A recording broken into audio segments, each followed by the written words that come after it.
ఇచ్చిన మాట ప్రకారం ఈ నెల 23వ తేదీన దేశంలో మునిపెన్నడూ లేని విధంగా జరగని విధంగా రాష్ట్రంలోని 13,326 పంచాయతీల్లో 4,500 కోట్ల రూపాయల నిధులతో 87 రకాల పనులతో గ్రామాభివృద్ధి చెందేలా 9 కోట్ల పని దినాలతో 54 లక్షల కుటుంబాలకు ఉపాధి కల్పించేలా మహాత్మా గాంధీ జాతీయ గ్రామీణ ఉపాధి హామీ పథకం కోసం ఒకే రోజున గ్రామ సభలు నిర్వహించి తీర్మానాలు చేస్తున్నాం.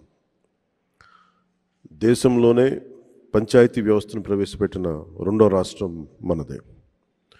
73వ రాజ్యాంగ సవరణ ద్వారా పంచాయతీలకు రాజ్యాంగ ప్రతిపత్తి కల్పించి 3 దశాబ్దాలు దాటింది. ఇప్పుడు రెండో తరం సంస్కరణలతో పంచాయతీ మలిదశ విప్లవం మన ఆంధ్ర రాష్ట్రం నుంచే మొదలు పెడుతున్నాం.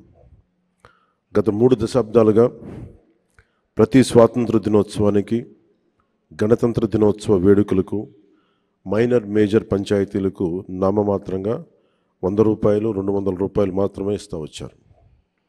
మనం తీసుకొస్తున్న పంచాయతీ సంస్కరణలో భాగంగా 100 రూపాయలను 10,000 రూపాయలు, 250 రూపాయలను 25,000కు పెంచి మా ఎన్డీఏ ప్రభుత్వం చిత్తశుద్ధిని చూపాం.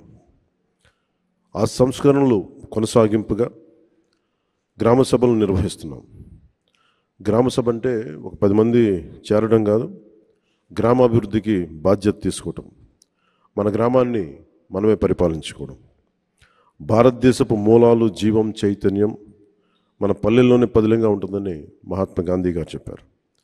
అలాంటి పల్లెల బాగు కోసం ప్రధానమంత్రి శ్రీ నరేంద్ర మోదీ గారి సంకల్పంతో, ముఖ్యమంత్రి శ్రీ చంద్రబాబు గారి నేతృత్వంలో, పంచాయతీరాజ్ శాఖ మంత్రిత్వ శాఖ సారథ్యంలో సాధారణ పంచాయతీలను స్వయం శక్తి పంచాయతీలుగా సాకారం చేసుకునేలా మేము ఈ పంచాయతీల గ్రామ సభల్లో పాల్గొనండి, దిగ్విజయం చేయండి.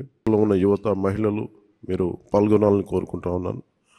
ముఖ్యంగా మహిళలకి నేను విన్నవించుకుంటా ఉన్నాను. ప్రెసిడెంట్ ముర్ము గారు కూడా విలేజ్ పంచాయతీ నుంచే వచ్చారు, సర్పంచ్గానే ఎదిగారు. ఈ రోజున ఆవిడ ప్రెసిడెంట్ అయ్యారు.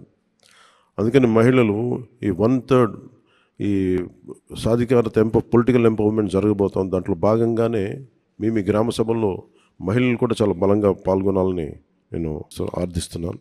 అలాగే ఇప్పుడు కీలకమైనది ఏంటంటే ఊళ్ళలోకి రాగానే చెత్తా చెదారంతో కనిపిస్తూ ఉన్న గ్రామాల్లోకి రాగానే ఎట్టి పరిస్థితుల్లో క్లీన్ అండ్ గ్రీన్ విలేజెస్ కావాలి, దాని తగ్గట్టుగా ప్రణాళికలు చేయాలని చెప్పి ప్రణాళికలు సిద్ధం చేస్తున్నాం.